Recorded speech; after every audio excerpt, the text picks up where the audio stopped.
Welcome to the Chanel Ashby podcast on the EIP network. Excellence in porn, talent on loan from my cock. Each week, we'll bring you the best and worst of internet erotica in a review format, along with curious tidbits that we find interesting. This week, on episode 12, a special episode on dungeons. So, next week, we will get back to reviewing porn, and God knows I got a lot of it on my phone and tablet. But this week, we wanted to talk to you, the listeners, about dungeons, because we had a listener question from a listener that wants to go to a dungeon, but is not sure of the etiquette and what they have to do about going, and the difference between a dungeon and like a play place or the play groups that are out there. So we thought we'd just do a quick little episode and kind of fill you guys in on the rules, etiquette, and how to get started. Hi, Chanel. Hi, Crispy. How are you? I'm excellent. That's good. I was kind of, before we started on dungeons, I found myself in my hotel room after a long day of knocking on doors, trying to sell the Wilbur that Caitlyn Jenner's show was on. And, you know, she's a mighty attractive dude for someone with, you know, tiny titties. Right. She should be on the Wheaties box again. Right. She's so brave. Okay. I'm just wondering when she's going to get her vagina. And when she's going to actually say, I want to be with dudes. I think she needs to have menopause as a punishment. Right. For getting out of, like, all the skirmishes that her vagina could get her into when she was younger. Well, she's like 65. So she's 65 years old. So, yeah, no periods, no PMS, no pregnancy scares because she's a slut. Right. No menopause. It's not fair. You know, she can suck my dick, is what she right, can do. And I've seen your dick. It's kind of big. Right, I'm done with Caitlyn Jenner. And so I was just intrigued by the show. She was getting into a little bit of a bitch fest about a dress. Again, yeah, because that's what's making you a girl, is your dress. Well, she's a little bit of a queen. Well, and like all of my, readers know, it's not the dress, it's the panties. Right, it's always the panties. The magical panties. Which is what you should wear if you're going to a dungeon. Right. So you should wear something right. when you go to a dungeon. So we live in a fairly large metropolis, and so we have access to various types of dungeons. Obviously, the professional dungeons run by dominatrixes, and then, of course, there are party groups. And if you Google dungeon and your town, chances are they'll start popping up. You should probably start. Yeah, you could start with a Google, or you could go on FetLife, because generally speaking, any kind of groups like those, they do advertise on FetLife when they're going to get together. Or, you go to a munch or a slosh, which is their little meeting, so you can meet the other people in your area and get to know, like, where do they go to play. Right there, and you can join like Meetup, which I think is an app and then search for those groups. Yep. And of course, a lot of the party groups have membership fees, but a lot of them do your first visit for free or for a nominal fee to see if you actually like the atmosphere. And then you can join for a quarter or a year at a time.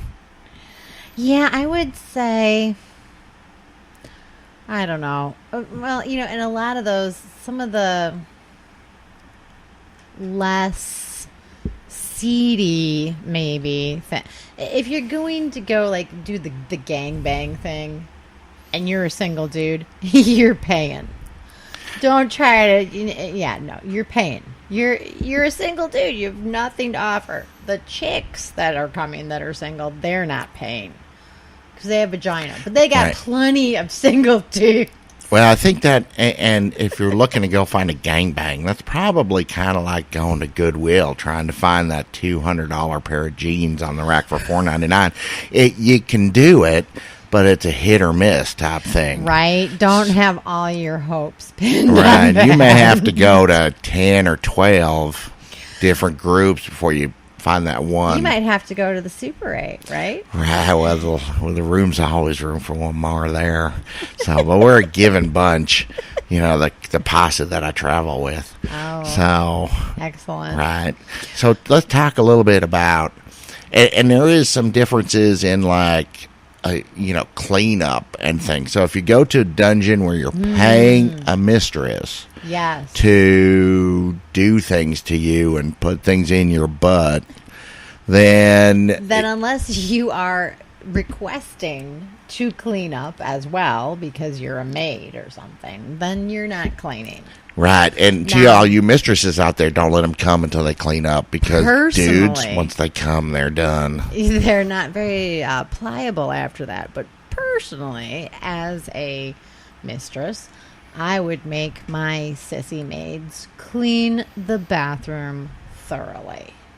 Mostly because they also are the ones that mess it up. Right. And FYI, if you do an enema, which we'll call a douche for your sake, when you go douche in your butt, when you go see your dominatrix, make sure that you take care of all of that in the bathroom. They should call those in Walgreens. They should just have it right on the box, butt douche.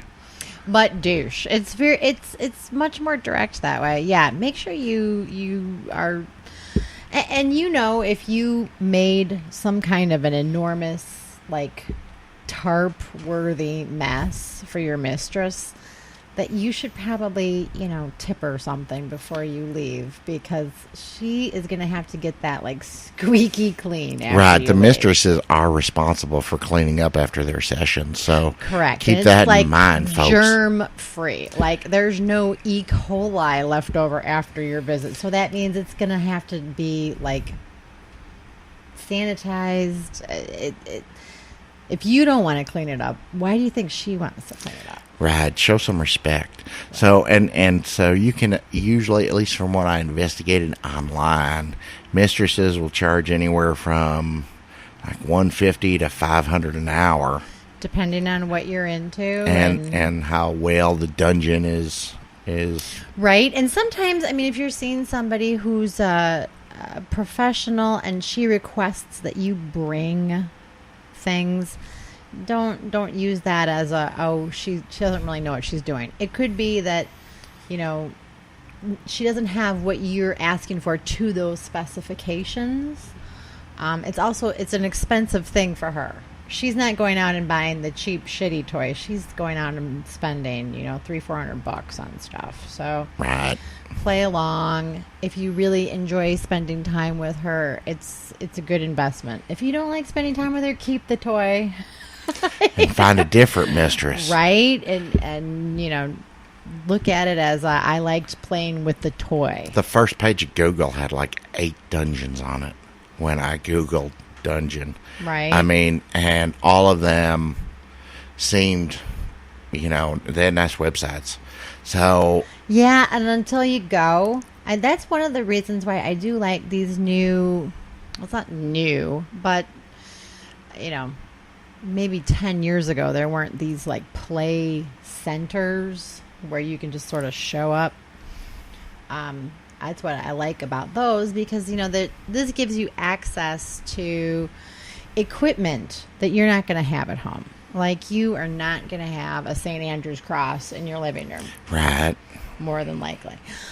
This gives you the opportunity to play with, big pieces of equipment and if you're into medical play, there'll be a medical area. You don't have a doctor exam table at your house. Chair with stirrups. Right. I've got one, but it was an investment on your part. It wasn't well worth every dollar. There you go. Well, and most people would have to say they don't have that.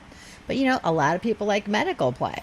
So, and it's also a chance for you to go, and if you can do it in a non-creeper way, because that's the thing that I don't like about those kind of places, is that, let's say you're playing with whoever you're playing with, you do have the creeper quotient. There's a voyeuristic crowd that are like hanging out and kind of like, rubbing the front of their pants while they watch.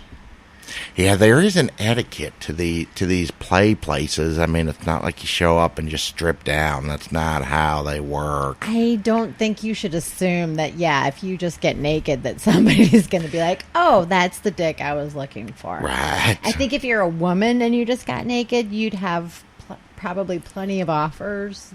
But again, dude, single, showing up, getting naked, probably a bad idea. I've made that mistake. Right. It's not anything that you want to do. Right. And if you're really into humiliation, that might be a good way to start your evening. But otherwise, probably not a good way to end it, though. Wait. Although it's also, if you show up at a place like that, knowing that other people that you met in, online or however you met them are coming, that's also a great way to maybe play with someone for the first time, but in a safe way. Right, and in a way that maybe takes a little bit of the pressure off because you've already talked to these people online. Right, and so that way, you're not meeting a stranger. You're not doing the stranger danger thing. You're not going to a stranger's house where you might wind up with, duct tape and handcuffs, and not in a good way. Right. Because that does happen. Been there too. Good. Right. And that's the epitome of the walk of shame the next morning. When they let you out of the handcuffs. Right. Actually duct tape and zip ties. And you get like a little limp going. Right. It took a while to get back to my car. That's good to know. You leave the minivan at the Walmart parking lot. That's a long, shameful walk. You know you kind of deserve that, though. I know I did. I'm not going to make that mistake again. So I think that showing up at one of these play places, though, it's a good way to see other people's play. And to get some ideas on what you think is hot. Yeah, get some ideas. Maybe it's there's a lot of different things that you can do in medical play. And you might have seen something on porn, whatever porn you're watching, and said, oh, that's really hot. And you beat off to it. But real play versus porn, two totally different things. Right. And it's a good chance for you to ask people, okay, how should I do this? Because a lot of those people are more than... They'll talk to you more than you'd ever want to hear. They actually, a lot of these places have volunteers that are almost like a buddy system that will answer all your questions and talk to you about what is acceptable and what isn't. I think the best rule probably appears to be courteous. No means no. And no phones. No phone. I think that's one of the across the board They rules. all seem to want ID. Yeah. And that's for your protection. That is for yours and theirs. So and no drinking and no drugs on the premises, and that's also for your protection. Right. Really, you shouldn't be playing while you're inebriated. No, and we're at a time where these clubs and dungeons are more out than ever before, and they don't want any hassles either. They want to kind of do their thing. And, right. They don't need the cops showing up. No. No, so... And respect other people's privacy. I mean, you want people to respect your privacy. And as we see, like Ashley Madison, good example. Of course, when you're giving your name and showing someone your ID, you have, in a sense, given up your right to expect privacy. However, if you're going to a group setting like that, it's safe to assume... A lot of those people are married. They have other relationships that aren't a part of this. So keep your yap shut and expect for them to keep their yap shut.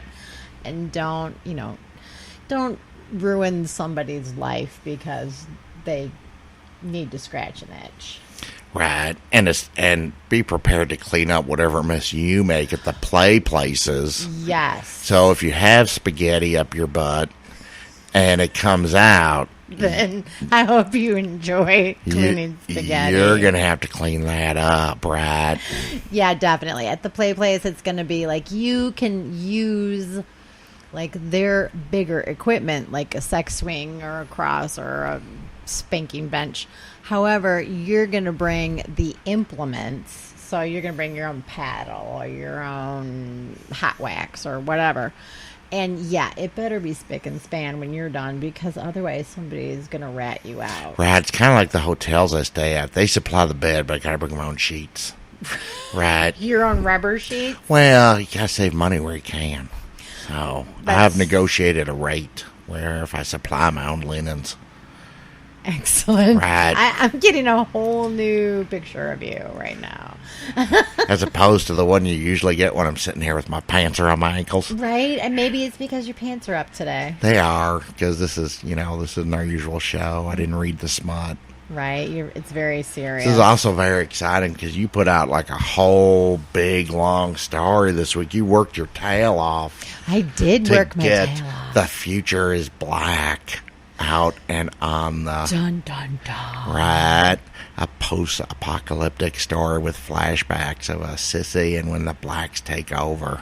Right. Well, and he didn't know any better. Front to back, black cock and humiliation. Just what everyone wants to read. Right. It's just nonstop. Well, I should not even say nonstop. When there's a break in the black dick action, it's sissy on sissy, which, everybody needs to switch it up once in a while. Right. But other than that, it's nonstop parade of black dick. So make sure you buy your copy today. Right. And, of course, Wish to be Bound. Thank you so much for the question regarding wanting to go to a dungeon. We really appreciate it. And, I think you should. I think maybe... Well, it depends on your financial position. So if you've got a little extra scratch and you can go out and experience exactly what you want with a mistress at one of the dungeons, I think that's a great route to go. But if you're a little timid and maybe just want to dip your toe in the water, then obviously the party groups are what you want to investigate. Correct. And maybe you don't even know what you're totally into yet. And, if that's the case... and it depends on you as well. If you're more comfortable with one person, you could explore that with a mistress. But I would say, especially if you're not even totally sure what you're into, why drop thousands of dollars when you could kind of go out for maybe $50, kind of get a feel for more of what you're into. Do it in a safe way. And then maybe you actually meet a real person who wants to play with you. Well, that's true. And in that keep in mind, though, the professional mistresses will kind of work around your schedule because this is what they do. The party places, and they all seem to have calendars on their websites, but they're strictly like a Friday, Saturday, Sunday type thing, and check their calendar on what kind of play they're having. And they do have events, and some have classes.